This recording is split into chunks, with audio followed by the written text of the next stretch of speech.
গরম তো অনেক পড়েছে, তাই সেই গরমে চিকেনের একটা হালকা পাতলা রেসিপি তোমাদেরকে শেয়ার করব। আর সেই রেসিপিটার নাম হচ্ছে গন্ধরাজ চিকেন। চলো এবার তোমাদেরকে দেখাই গন্ধরাজ চিকেন করতে আমি কি কি নিয়েছি।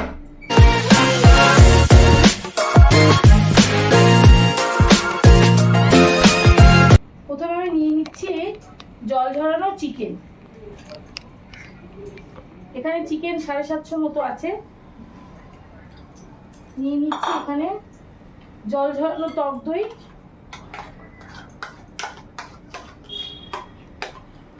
আচ্ছা এখানে টক দইটা দিয়ে দিয়েছি। দিয়ে দেবো লবণ আর দেব এখানে সাদা তেল। এই রান্নাটা সাদা তেলেই হবে। ব্যাস এটাকে এবার ভালো করে মেখে নেব। এবার এটা মাখা হয়ে গেলে আর কি কি নিয়েছি বাকিটা তোমাদেরকে দেখাচ্ছি। কিছুই না, শুধু দেখো তো, শুধু লবণ দিলাম, টক দই দিলাম আর সাদা তেল দিলাম, ব্যাস এটা থাক। আর কি কি নিয়েছি তোমরা দেখো। এখানে নিয়েছি পেঁয়াজ, রসুন, আদা, কাঁচা পাকা লঙ্কা আর গন্ধরাজ চিকেন যেহেতু সেহেতু তো গন্ধরাজ লেবু নিতে হবে। এই যে লেবু নিয়েছি 8খানার মতো নিয়েছি, বেশি তো দরকার নেই। আর এখানে নিয়েছি কাজু, চালমগজ, জিরের গুঁড়ো আর লাল লঙ্কার গুঁড়ো। আর বাকি কি কি নিয়ে নেবো লাগবে সেগুলো আমি রান্না করতে করতেই তোমাদেরকে দেখাবো। চলো এটা তো ম্যারিনেট করা থাক 8 ঘন্টা মতো, আমি বাকি মশলাটা করে এই চিকেনের সাথে একবার আমি মেখে নেব। 8 ঘন্টা পর ফিরে এসেছি। চিকেনটাই দেখো কি সুন্দর দেখতে হয়ে গেছে। আর যত মেখে রাখবে তত তো চিকেন সফট হয়, তোমরা তো জানো। এবার এর মধ্যে আমি কাজু আর চালমগজ বাটাটা দিয়ে দেব।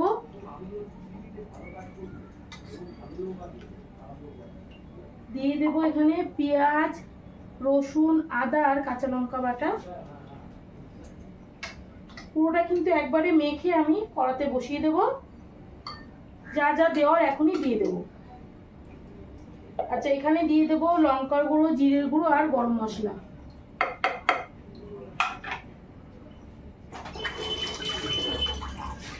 দিয়ে দেবো এখানে গন্ধরাজ লেবুর রস। যতটা রস বেরোয় এটাতেই কিন্তু চিকেনের একটা ফ্লেভার তৈরি করে দেবে। আর বাকি পিঠটা পরে আমি এটা ব্যবহার করব। কি সুন্দর একটা গন্ধ বেরিয়ে গেছে। এবার সবকিছু মেখে নেব।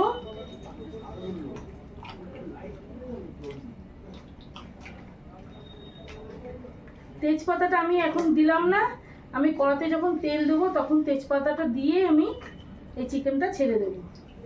আর চিকেন যেহেতু 8 ঘন্টা মাখা আছে, আর আমি এটাকে আর মেখে আর রাখবো না, এখনই বসিয়ে দেবো। তোমরা কি জানো কড়াইতে এবার তেল দিতে হবে? তেল না দিলে রান্নাটা করব কি করে? আর পুরো রান্নাটা তো সাদা তেল হবে, তোমাদের আগেই বলে দিয়েছি। এবার এই তেলের মধ্যে আমি দেব 2টো তেজপাতা। আর কিন্তু কিছুই দেব না, একটু ছিঁড়ে দিচ্ছি। আর এদিকে কিন্তু তেলটা গরমও হয়ে গেছে। এই গরম তেলের মধ্যে আমি এই দেখো ম্যারিনেট করা চিকেনগুলোকে আমি ছেড়ে দেব।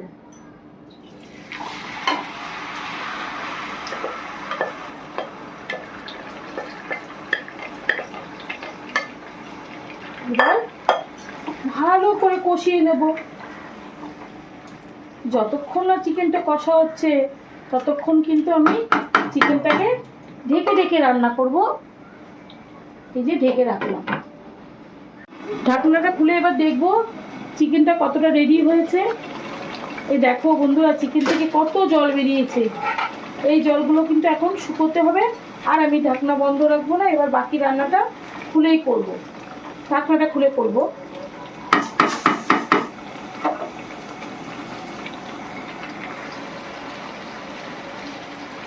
এই দেখো বন্ধুরা, গন্ধরাজ চিকেন একদম রেডি। এখানে আর কিচ্ছু দেব না, প্লেটে তুলে আমি একটু শুধু গন্ধরাজ লেবুর এই যে পেছন পিঠটা একটু ঘষে দিয়ে দেবো। আমি তাহলে তুলে নিচ্ছি এইভাবে। কত সুন্দর দেখতে হয়েছে দেখো শুধু। আমি কিন্তু এখানে ঘি ঠিক কিচ্ছুই দিলাম না, যেহেতু গন্ধরাজ চিকেন, গন্ধরাজ লেবুর ফ্লেভারটা আমার লাগবে, সেই জন্য আমি ঘিটা দিলাম না। দেখো, এবার ওপর দিয়ে একটু লেবুটা ঘষে দিই। গন্ধরাজ চিকেন একদম রেডি। এই দেখো, দেখলে কি লোভ লাগছে? লোভ লাগবে তো আমার রেসিপিটা তোমাদেরকে দেখতে হবে, আর একটু আগেই দেখে নাও আগে। এই দেখো, এইভাবে পিঠটা ঘষে দিতে হবে, তাহলে কিন্তু ফ্লেভারটা মোমোটাও এই জিনিসটা করে, আরও সুন্দর আসবে। গন্ধরাজ লেবুর গন্ধ তো সবারই ভালো লাগে, আর যদি চিকেনের মধ্যে একটু এই গন্ধ থাকে তাহলে তো একদম খাওয়াটা জমে যাবে। তাহলে তোমরা রেসিপিটা দেখে নিলে, যদি এই রেসিপিটা তোমাদের ভালো লাগে তাহলে লাইক, শেয়ার, কমেন্ট। আর এই খুব অসুবিধা হয় বন্ধুরা, কথা বলতে হাঁপিয়ে যায়। আবারও বলছি, যদি তোমাদের ভালো লাগে তাহলে লাইক, শেয়ার, কমেন্ট আর সাবস্ক্রাইব করে দিও। আর দিদির এই ভুলভাল কথাগুলোকে একটু ক্ষমা করে আমার পাশে থেকো। টাটা।